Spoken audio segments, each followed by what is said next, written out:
नमस्कार दोस्तों। पौष रविवार की कहानी। एक नगर में एक साहूकार रहता था। उसके कोई संतान नहीं थी। एक दिन सवेरा होते ही वह बाहर गया तो देखा कि एक किसान खेत में दाना डालने जा रहा था। साहूकार के मिलते ही वह अपने घर की ओर वापस लौट गया और बोलता गया, आज तो शगुन अच्छा नहीं हुआ। साहूकार ने सुना तो उसका मुंह उतर गया। साहूकार की पत्नी ने पूछा, आज क्या बात है? साहूकार ने सारी बात बताई तो पत्नी भी दुखी मन से बोली, आज चिड़िया दाना चुगने आई थी। मैंने उन्हें दाना डाला तो वे भी यही बोली कि जिसके कोई संतान ही नहीं है तो उसके हाथ से दाना कौन खाए। यह कहकर उड़ गई।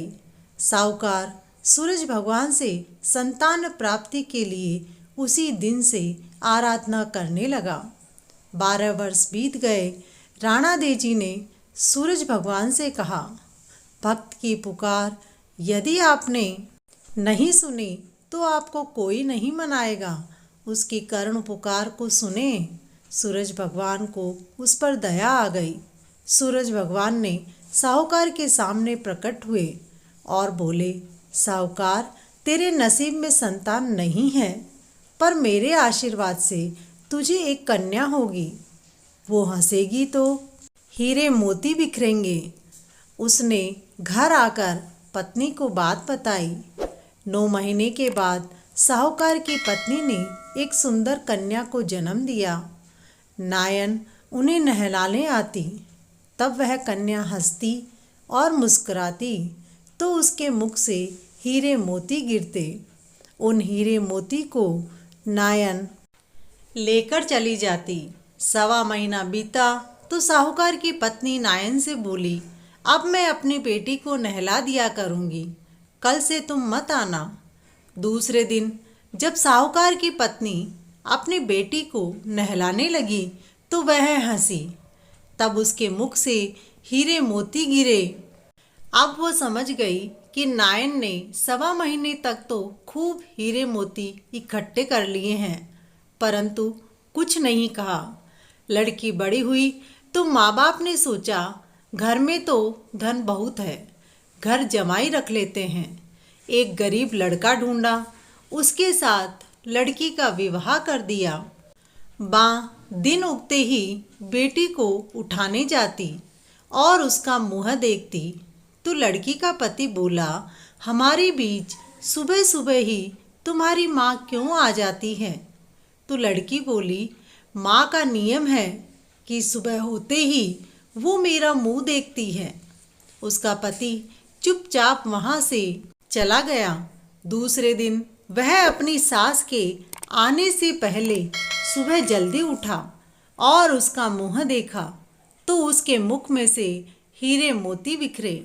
तब वह समझ गया कि इसलिए ही सासू माँ इसका मुख सबसे पहले ही देख लेती हैं। थोड़ी देर बाद उसकी सासू माँ आई तो हीरे मोती नहीं मिले। माँ समझ गई कि जवाई को पता चल गया है। माँ के मन में कपट आया। उसने एक आदमी को जमाई को जान से ख़त्म करने के लिए भेज दिया। आदमी ने जमाई को मार दिया और उसका सिर सासू को लाकर दे दिया। राणा देजी और सूरज भगवान ने यह सब देखा कि हमारे द्वारा दी हुई कन्या का पति मार दिया गया है।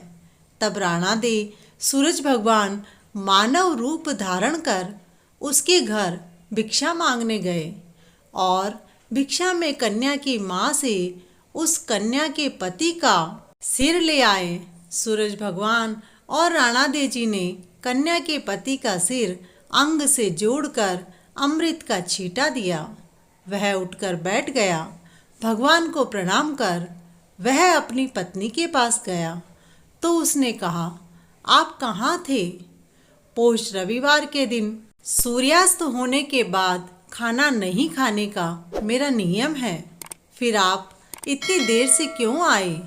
वो बोला, तुम्हारी माँ ने मुझे मारने के लिए आदमी भेजा।